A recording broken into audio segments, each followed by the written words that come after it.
Hello my friends and welcome to episode 30 of the Wanderer, our Football Manager Let's Play Journeyman series.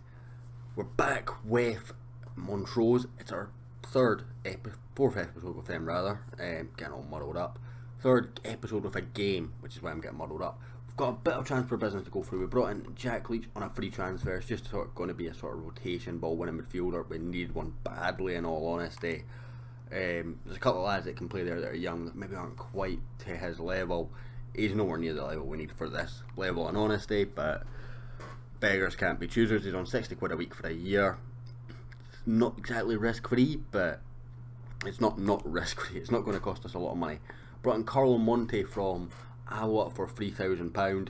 Decent player, can play all across the front, free in midfield and up front as well to an extent. Not the best, but he's the kind of guy I like to on the bench, and he's kind of starting to be the only option that we're going to have.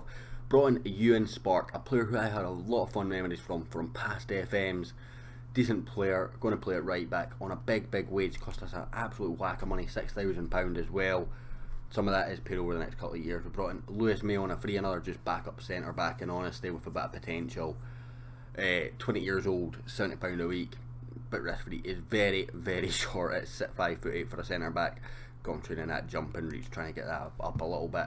And Kieran McDonald in from Airdrie for 7.5k, decent left back, and this was key. On the outs we have Samuel Robertson going to Annan on loan, and Connor Scullion going to Cove Rangers on loan. Both of them wanted away. Happy just to get them out the door, to be honest, for a little bit, get them first team football, see if they develop a little bit as well.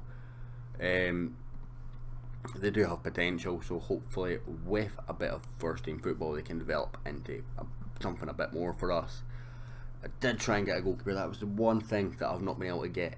I had one, offered him key player status coming in on loan, and he decided to go to the level below and be a backup goalkeeper.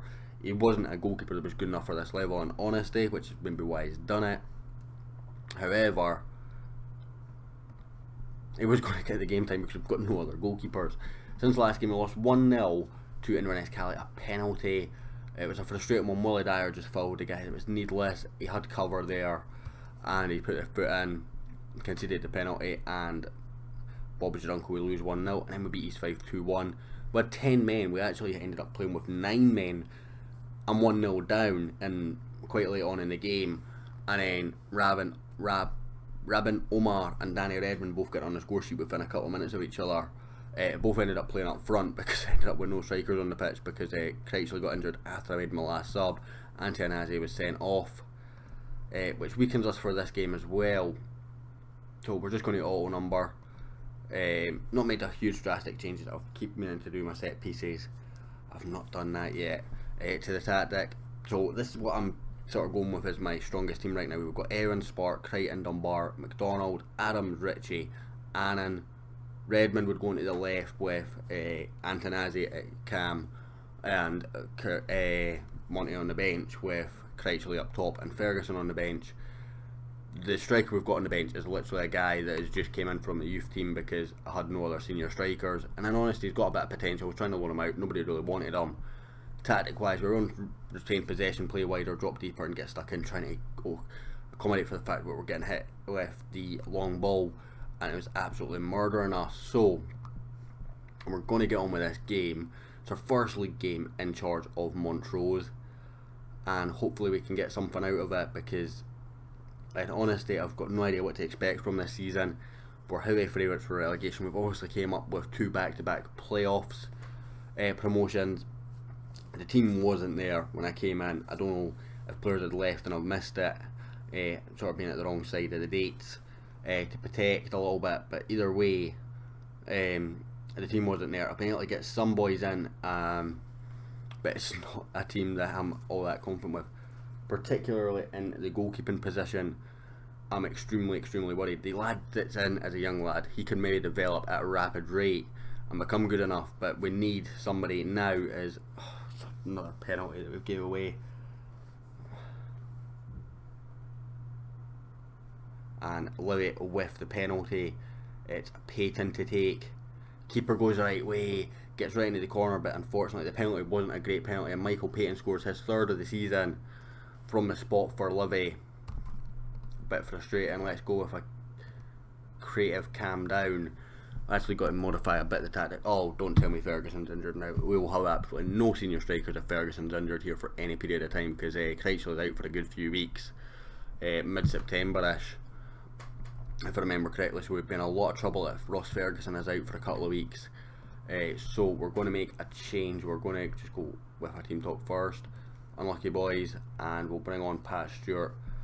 And tactical wise, the thing that I keep forgetting to do is edit instructions. Oh, I've done this. Let's get you slowing down the pace, because that's the one thing I keep meaning to do. So I've done everyone else's individual tactics apart from the goalkeepers. Livingston will kick off the second half.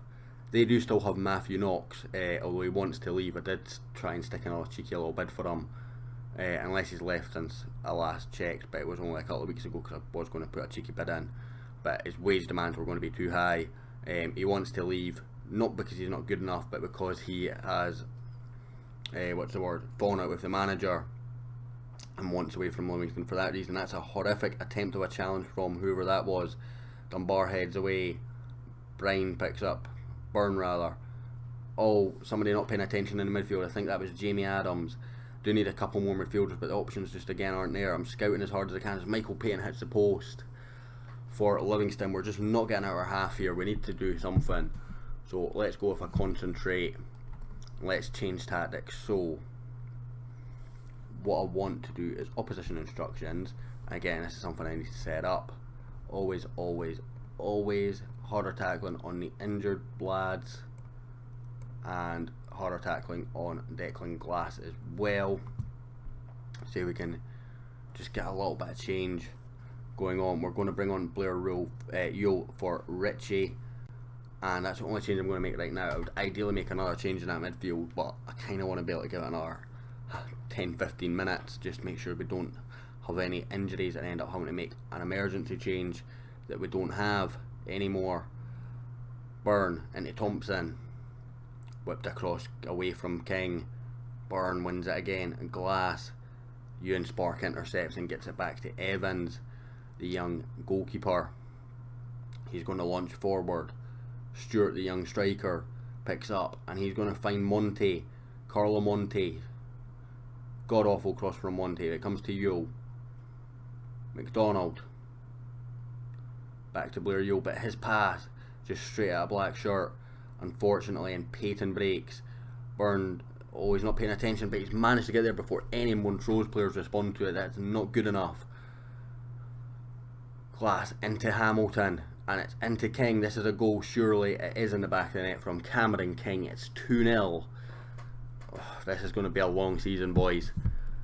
Don't even think Livi were really that much in the promotion hunt themselves. We're going to bring on Donnelly for Adams. That might look weird, but he's certainly not an attacking playmaker, and I think he can work as a ball-winning midfielder, so I'm just trying to recreate him as that.